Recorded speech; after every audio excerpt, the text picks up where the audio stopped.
ini sini saya akan ikan pengurasan air yang sudah kami kerjakan. Pengurasan ini ya, ini dua kali 1 minggu, dan ini sudah sangat cepat sekali ya. Jadi air ini harus kita bersihkan, air kolam, supaya lelenya sehat. Harus dibersihkan 2 kali 1 minggu. Nah, ini karena kalau enggak akan coklat sekali seperti ini, mungkin akan lebih keruh dari ini. Nah, jadi supaya lele cepat besar, selain pakan juga diperlu perhatikan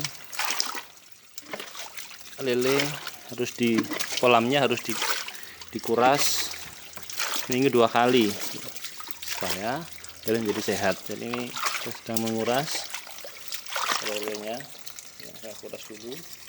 Ini adalah kolam yang kedua untuk ketahanan pangan di GPI ya, untuk hamba Tuhan pendeta baptis yang ada di Indonesia. Yang mau mengerjakan, ayo, ada hal yang baik untuk kita bisa dengan keluarga kita menjadi berkat dalam ketahanan pangan ini. Minimal lauk kita nggak usah beli ya, untuk variasi lauk yang ada. Ini lelenya, ini kita pakai kolam terpal, tapi terpalnya ini bekas banner ya, kita buat sendiri seperti ini. Begini kita kasih batako seperti ini, jadi untuk ambilnya, dan bisa kita, karena nggak terlalu banyak nggak apa-apa, 10 cm tidak masalah, ikan tetap masih hidup, ikan bisa bergerak, dan ikan bisa besar karena yang kedua kita nggak terlalu capek untuk kita nguras kalau airnya nggak terlalu dalam.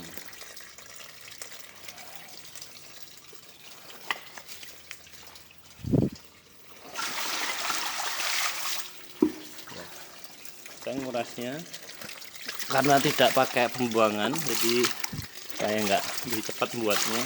Saya tewu ya, saya kuras pakai gayung sedikit, buang yang kotor, lalu ada yang bersih masuk. Jadi karena ikan lele ini bergerak terus seperti ini, jadi yang kasih kayak dimandikan begitu ini ya, dimandikan seperti ini. Kemudian membersihkan bagian kolam yang kotor.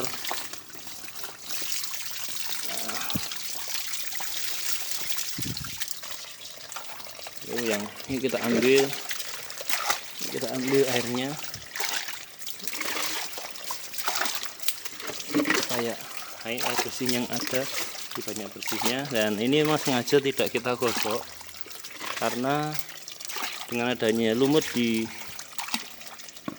kolam itu lebih baik, karena ikan senang ya, walaupun tampilannya nggak bagus, walaupun mungkin kok kotor gitu ya, tetapi dengan adanya lumut yang ada nempel seperti ini, kita nggak bersihkan karena di situ ikan senang ya, walaupun mungkin kelihatannya kok nggak bersih gitu.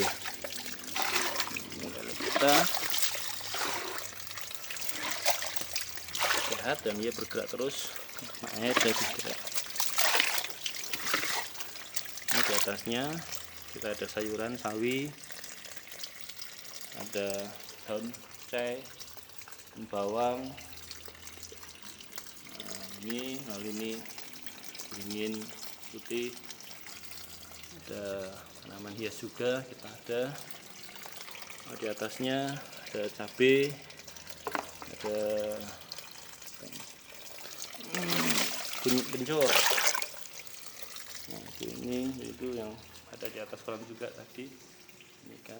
Jadi kita buat seperti ini. Selain ada kolam bawahnya, tetapi juga ada sayuran, bisa juga untuk buat sayur untuk keluarga.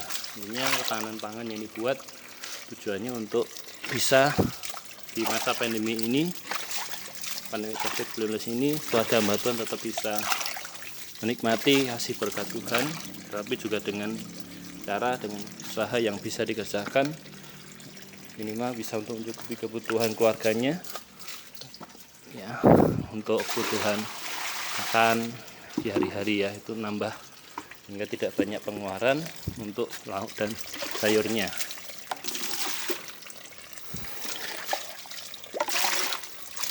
Terus kita bersihkan sampai nanti agak bening dulu, dan nanti kita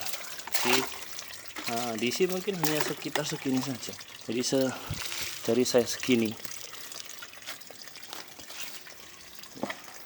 isi airnya hanya segini saja, nanti segini saja, jadi sekitar 10 cm, kayak paling tinggi 15. Itu ikan masih bisa bergerak, ikan masih bisa